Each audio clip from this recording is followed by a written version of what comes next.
Olá, espero que estejam todos bem, sejam muito bem-vindos ao Papo de Segunda. Hoje nós vamos falar sobre testes de triagem neonatal. 5 testes que nós pediatras chamamos em nomes diminutivos e são testes realizados em todos os bebês nascidos no território nacional, isso é uma lei brasileira, que todos os bebês recém-nascidos sejam submetidos a esses 5 testes, que são testes de triagem e que detectam patologias, algumas delas bastante raras, mas bastante graves e que podem ter repercussões importantes caso não sejam precocemente detectadas. Então, nestes testes de triagem, nós iremos detectar bebês que serão encaminhados para exames mais específicos e esses exames mais específicos dirão se eles realmente têm ou não uma patologia. Então, nos testes de triagem, nós vamos fazer uma varredura global e alguns bebês que tiverem alterações importantes ou alterações mais sutis, serão encaminhados para próximos exames mais específicos que poderão detectar determinadas patologias.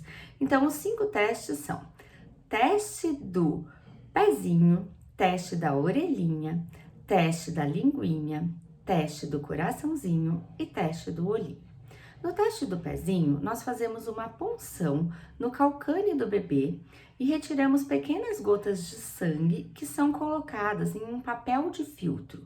Esse papel é encaminhado a um laboratório e nesse sangue coletado no papel de filtro serão feitos alguns testes onde poderão ser detectadas algumas patologias como aminoacidopatias, que são doenças graves colocadas em um grande grupo chamado de erros inatos do metabolismo.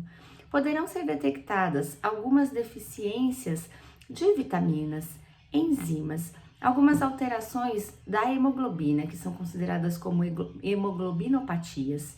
Poderão ser detectadas algumas alterações infecciosas e todas elas, caso sejam detectadas, colheremos outros exames específicos para que possa se determinar se existe realmente alguma patologia.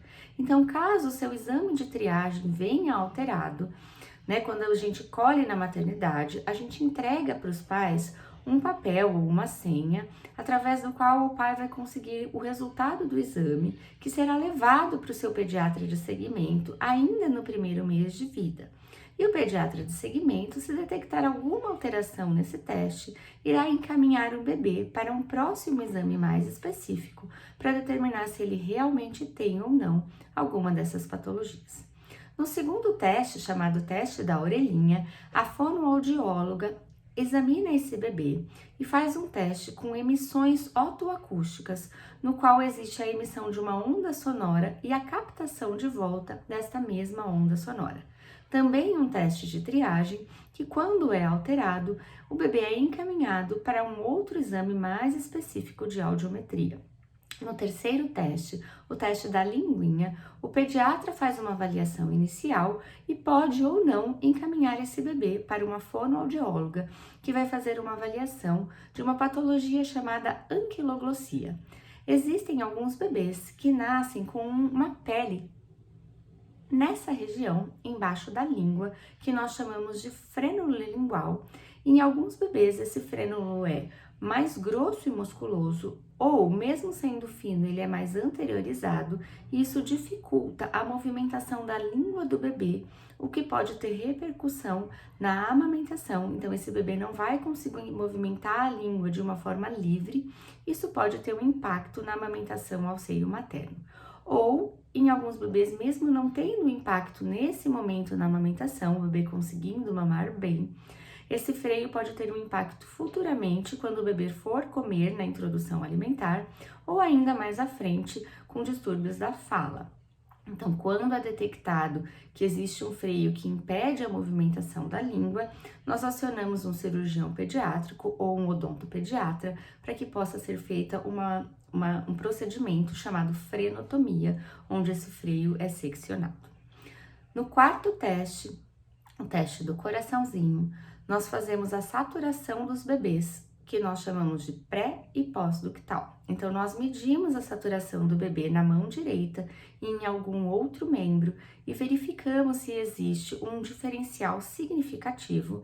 Caso isso seja detectado, nós repetimos esse teste em 1 hora e caso permaneça ou uma saturação abaixo do esperado ou uma diferença entre a saturação entre os membros, nós acionamos um cardiologista infantil e realizamos um ecocardiograma infantil para que possa ser detectado algumas das patologias de cardiopatias congênitas. Então, são bebês que, caso não fossem submetidos a este teste, correriam o risco de morte súbita em seu domicílio por ter uma cardiopatia congênita que não tem manifestação clínica num primeiro momento da vida, porque ainda está dependente de uma circulação que segue semelhante à circulação fetal, mas que poderia ter algum comprometimento nos próximos dias. E no quinto teste, o teste do olhinho, nós pediatras usamos um oftalmoscópio e colocamos uma luz que no olho do bebê e essa luz vai emitir um reflexo vermelho. Quando o reflexo vermelho volta e pode ser detectado pelo examinador, isso significa que o bebê tem os seus componentes oculares livres, não tem nenhum problema. Caso isso não seja detectado, nós encaminhamos esse bebê para futuramente ser avaliado por um oftalmologista, que irá fazer uma dilatação da pupila e um exame mais específico. Então, lembrando, são 5 testes rapidamente realizados, que não causam nenhum problema com o bebê, nenhum desconforto, e que são uma forma de que possamos detectar patologias graves e que não têm manifestações clínicas iniciais muito importantes, poderiam então passar despercebidas se não fizéssemos esses testes. Algumas patologias com sequelas graves ou comprometimento da vida se não forem detectadas precocemente. Por isso é importante lembrarmos de sempre realizar esse teste e os pais se lembrarem de perguntar na alta da maternidade qual foi o resultado dos seus testes e depois acompanharem com seus pediatras de seguimento. Um beijo, fiquem com Deus e uma ótima semana!